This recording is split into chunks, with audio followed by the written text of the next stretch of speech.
우리 전래동화 개구리 바위. 글 이혜용, 그림 김중석. 옛날 호랑이 담배 피우던 시절 금강산 기슭에 깊은 우물이 하나 있었어요. 우물 안에는 개구리 형제들이 복작대며 살았죠.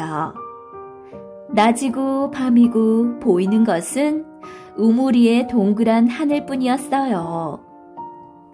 우물 밖에는 뭐가 있을까? 여기처럼 멋지지는 않을 거야. 당연하지, 개굴.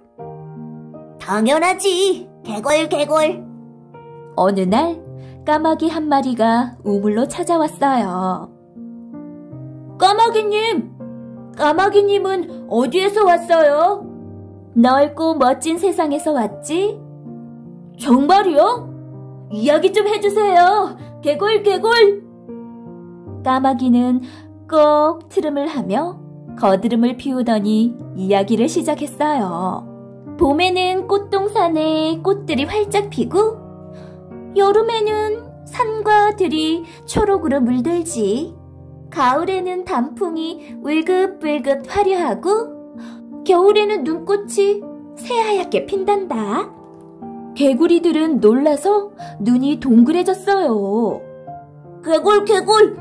그럼 가장 멋진 곳은 어디예요? 까마귀가 냉큼 대답했어요. 그야 금강산이지. 네? 금강산이라고요? 까마귀는 답답해서 한숨을 푹 내쉬었어요. 너희가 사는 금강산이 얼마나 아름다운지도 모른단 말이냐? 개구리들은 단 한 번도 우물 밖으로 나가본 적이 없었어요. 그러니 금강산이 얼마나 아름다운지 알 길이 없었죠. 까마귀님, 제발 우리에게 금강산을 보여주세요. 어떻게 말이니? 그야 쉽죠. 우리를 등에 태워주면 되잖아요. 뭐? 너희들 모두? 맙소사, 그건 안 돼. 개구리들은 까마귀에게 개골 매달렸어요. 좋아. 그럼 딱 한 마리만 태워주지. 개구리들이 머리를 맞대고 와글와글 떠들더니 마침내 맏형 개구리가 까마귀 등에 올라탔어요. 까마귀는 우물 밖으로 힘차게 날아올랐어요. 우와, 이런 세상이 있다니. 혹시 꿈이 아닌가 해서 맏형 개구리는 뺨을 세게 꼬집어 보았어요. 까마귀는 까르르 웃더니 맏형 개구리를 금강산 골짜기에 내려주었죠. 자, 마음껏 돌아다니면서 금강산 구경을 하렴. 까마귀는 말을 마치고는 멀리 날아가 버렸답니다. 두 눈을 크게 뜨고 똑똑히 봐두었다가 동생들한테 이야기해줘야지.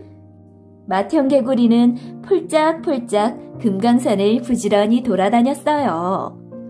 하지만 어찌나 넓은지 가도 끝이 없었죠. 아이고, 지쳐서 더는 못 가겠다. 아니야, 동생들이 애타게 기다릴 텐데 힘을 내야 해.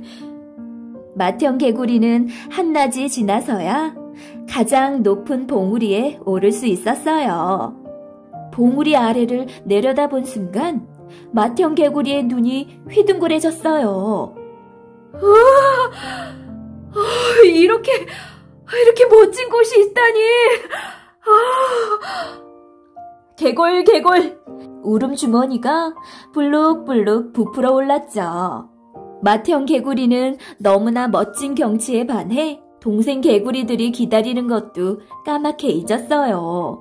하루, 이틀, 사흘. 꼼짝 않고 그 자리에 앉아있던 맏형 개구리는 두 눈을 동그랗게 뜬 채 그대로 바위가 되었다지 뭐예요. 지금도 금강산에 가면 개구리 바위를 볼 수 있다고 해요. 그런데 우물 속 동생들 개구리는 어떻게 되었을까요? 아직도 맏형 개구리가 돌아오기만을 기다리며 눈을 부리부리 뜨고 있다나 봐요. 금강산은 강원도 북쪽에 있는데 계절에 따라 부르는 이름이 다를 정도로 아름다운 산이에요. 봄에는 먼 데서 바라본 바위가 금강석처럼 빛나고 단단해 보인다고 해서 금강산, 여름에는 푸른 잎이 무성하다고 해서 복례산, 가을에는 온 사방이 단풍으로 물든다 해서 풍악산이라고 해요. 또 겨울에는 나뭇잎이 모두 떨어져 구석구석 다 보이는 바위가 마치 뼈와 같다고 해서 개골산이라고 하죠. 금강산은 기이하게 생긴 바위와 괴상하게 생긴 돌이 많고 곳곳에 아름다운 폭포와 연못이 있어서 전해 내려오는 전설 또한 많아요.